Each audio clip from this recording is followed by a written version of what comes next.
Right now at 5, strong storms could move through East Tennessee tonight. The risk for severe weather and the damage left behind from that first 2 rounds of storms earlier today.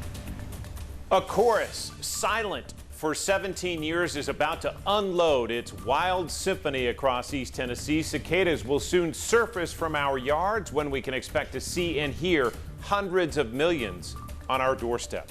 Plus, can a breastfeeding mother pass COVID-19 antibodies onto her child? It's a claim going around online. We'll go to the experts to verify. 10 News is brought to you in high definition exclusively by Toyota and Lexus of Knoxville. WBIR 10 News starts now. We begin with weather around East Tennessee. A tornado may have touched down in Cumberland County this morning. The National Weather Service says it's likely at least 10 tornadoes touched down, most of them in Middle Tennessee. You can see the counties highlighted in white impacted. The NWS says most of the tornadoes were likely EF0 based on photos and damage reports.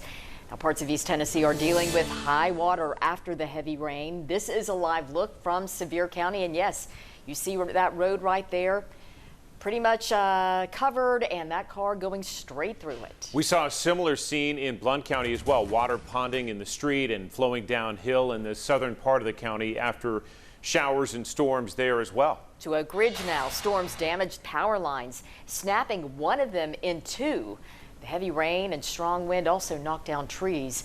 Electric crews are working to restore power now. We bring in Chief Meteorologist Todd Howe with an active weather day, Todd, and we're in for more as well. Yes, several rounds earlier today. Some good news. The atmosphere here in East Tennessee has been worked over. What does that mean? It means we're more stable now compared to earlier. Todd, thank you. And right now you can track showers and storms through the 10 News app. You'll also see the live radar and hour-by-hour forecast. You can also sign up for severe weather alerts. It is free to download in your app store. Well, the hours of heavy rain caused flooding across Sevier County. This is a look from Pigeon Forge this afternoon. And those are just 2 of at least 7 roads that were closed because of safety concerns. Most have now reopened, but first responders are still urging people to be cautious. 10 News reporter Grace King joins us with their message. Grace? Robin and John, this road behind me has been open for about an hour and a half. The Tennessee Department of Health is reporting 1 death tied to the weather. It happened in West Tennessee and Weakley County, but at the moment, that location is all we know about the fatality. Jefferson County Schools says all students and a bus driver are okay after a tree fell on their bus this morning. The director of schools says that bus did suffer damage in the New Market area. Aboard that bus were students from elementary, middle, and high school. Another bus did pick them up and shuttled them to school. Well, the Tennessee Smokies have canceled the first game of the season because of the rain. The team was set to play the Montgomery Biscuits. Now, we don't know when they'll make up this game, but they are scheduled to play the Biscuits each day through the 9th. The last time the Smokies played a home game was August of 2019. Plans are still in place to break ground this fall to make way for a new sports stadium in downtown Knoxville. A vital tax bill needed to fund that project passed the state legislature, and now project leaders can start working with the newly appointed Sports Authority. There's still a lot to be done, though, including development agreements and finalizing the design of the stadium. Coming up on 10 News at 6, we're going to break down the timeline for you. Right now at WBIR.com, you can see renderings of what that proposed stadium could look like and what critics and supporters have to say about the project. You can also hear from Tennessee Smokies owner Randy Boyd about his vision for that stadium. Blount County deputies say a man reported missing has been found dead. A member of the Blount Special Operations Response Team did find the body of Spence Webb Friday night. The sheriff's office says Webb took his father's truck last month and never returned it.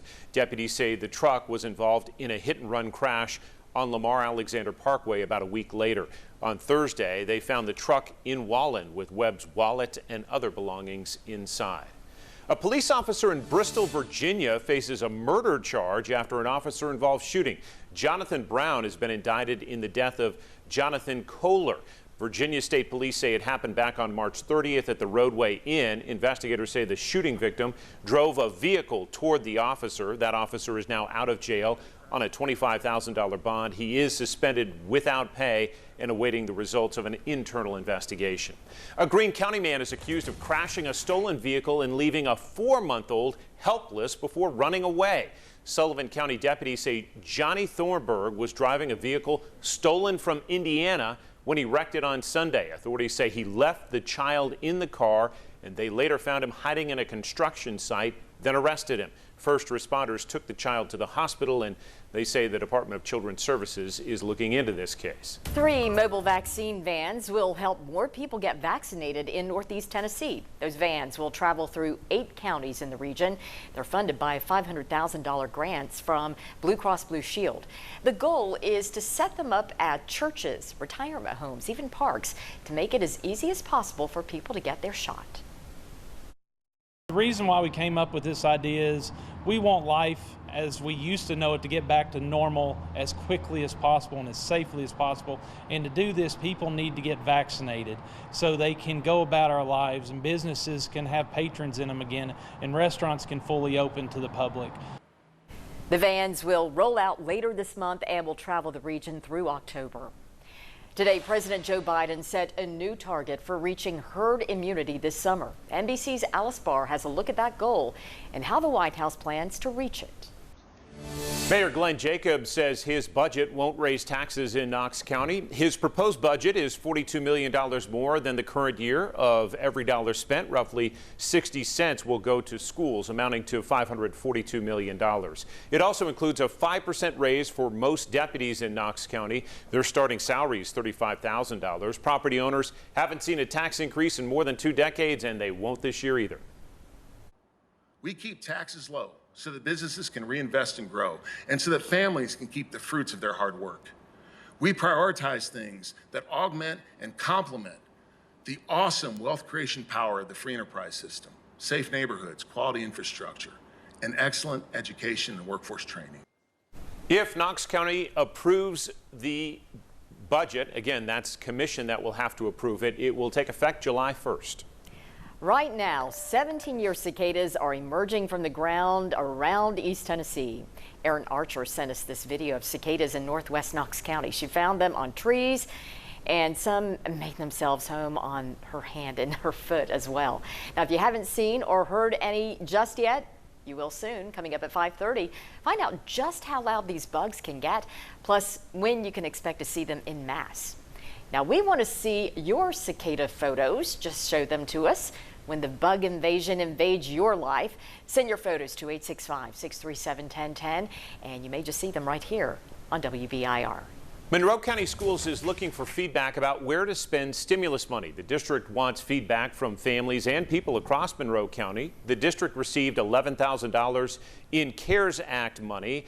Options include after-school tutoring, upgrading technology, and summer learning programs. You can find that survey on its Facebook page. Tennessee Achieve students have now given back more than 3 million hours of community service across the state. More than 100,000 students take part in that program. They must complete 8 hours of community service per semester. The group partners with the Tennessee Promise, and that offers free tuition to community college or technical college. And Tennessee Achieves did start back in 2009. Still to come, homeowners are seeing their property values go up as much as 40%, even though they haven't changed a thing. How property assessments could affect your taxes, coming up. And scammers are targeting people who owe student loans. If you get a call about your loan, we'll show you what to do. And a claim is going around online. Could a breastfeeding mother who is vaccinated against COVID-19 actually pass the antibodies onto her baby? We're verifying, coming up.